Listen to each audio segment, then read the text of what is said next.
Listen, man. In the words of Marcus Hayes, I hope this ownership group owns this team forever because the stories just write themselves. I'm in the drama business, man. I'm in the drama business. Am I frustrated that the 76ers suck as much as they do? Yes. But I'm also in the drama business, and I wake up every day, and there's always something else. There's just, I don't even hardly, all I got to do is push record.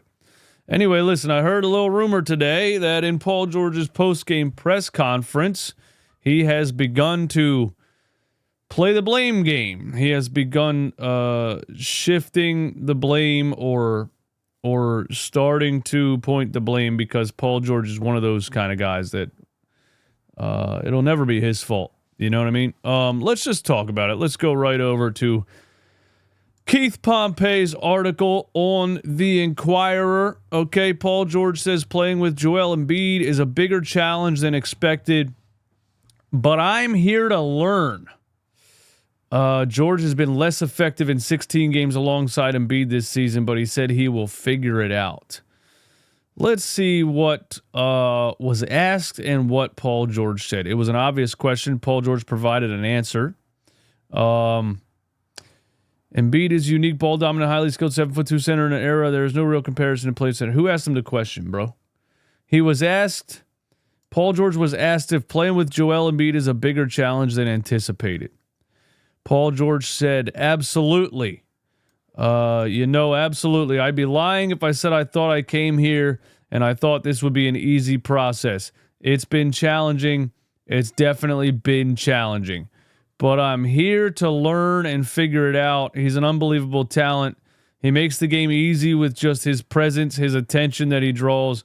But it's been a challenge. All right, let's talk about that for a second, okay? It's been a challenge. You see, Paul George does not seem to understand that he is as washed as he is. And,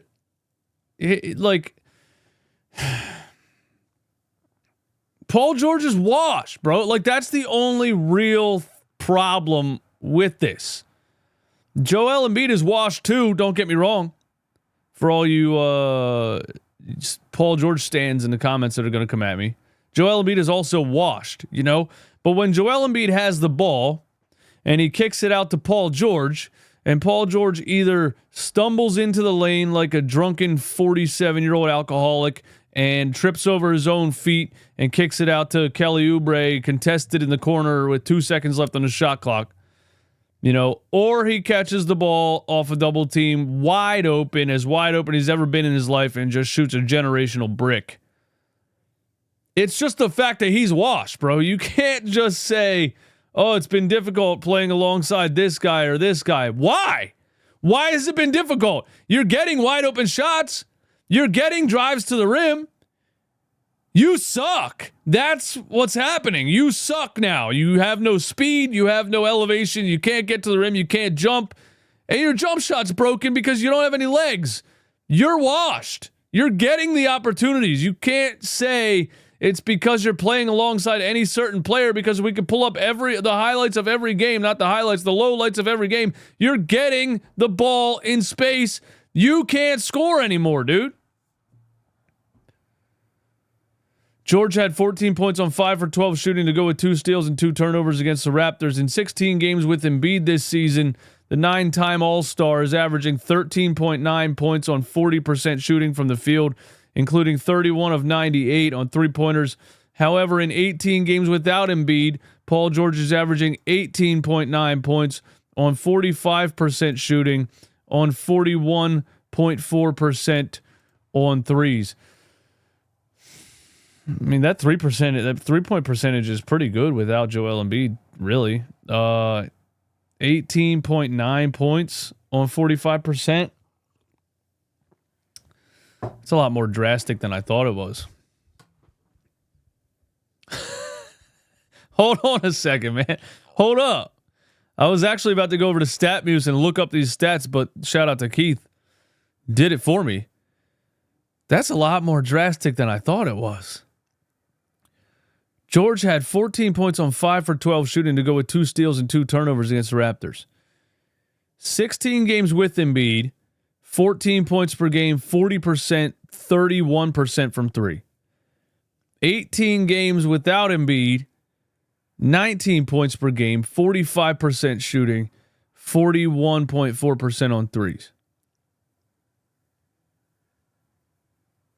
Yeah, I mean, I guess the numbers speak for themselves. Joel Embiid is the problem, you know? I mean, I think at this stage of Joel Embiid's career, Nick Nurse trying to run the game through Joel Embiid is the problem. But George said he won't shy away from the challenge of playing with Embiid. George said he won't shy away from the challenge of playing with Embiid. Well, how could you shy away from it? You signed for 4 years. How could you shy away from playing basketball with the guys that are on the team that you play for? He looks forward to challenges. He's going to figure it out. I'm trying to see what he saw, George said of the conversations. Wait. The duo is trying to figure out a way to get George involved by communicating through games. I'm trying to see what he saw, what I'm looking at, what I'm seeing, both offense and defense. I'm trying to figure out where we're at and if we're aligned on things. A lot of times we are, but I got to know his side of things. I got to see what he sees and vice versa. You know, we are getting there. We are getting there? No, you're not. We got a little bit more work to do, but we're getting... We got a little bit more work to do, but we're getting there, man. Yeah, again, this team is ramping up the entire season. Maybe next year, I guess. Again, like I said last night, though, I just have no idea how you're going to sell this to the fan base next year. The season ticket holders are not going to be like, oh, okay, so they spent a whole year figuring it out in between being injured every other game. So I should buy season tickets again because this year they're going to have it figured out. While Tyrese Maxey had 5 points on 1 of 9 shooting, George struggled and Embiid was productive. He missed fire from deep. He still came up 27 points and 12 rebounds. Who said this? Embiid said this after the game. Obviously, offensively, we had our spells. The other times it looked like we were still learning how to play with each other. So we just got to keep working on it, keep being consistent, and keep trusting each other. Where does this team think they really are, bro? Where does this team think they are? Why is everybody so delusional? After reading this, I actually think that these players think the same thing Daryl Morey thinks. That they're still figuring it out, and they're going to figure it out, and they're going to get into the play-in tournament, and then they're going to have the potential to win a playoff series. See, but everybody's just ignoring the fact that these guys are washed. They're so washed, bro. It's not, oh, we had to figure it out, or we're just working through the kinks, or what. You're 34 years old and injured. Joel Embiid is 30 years old, except he's aging in dog years, so he's 210 years old and injured. Your guys are old and injured. There is no figuring it out.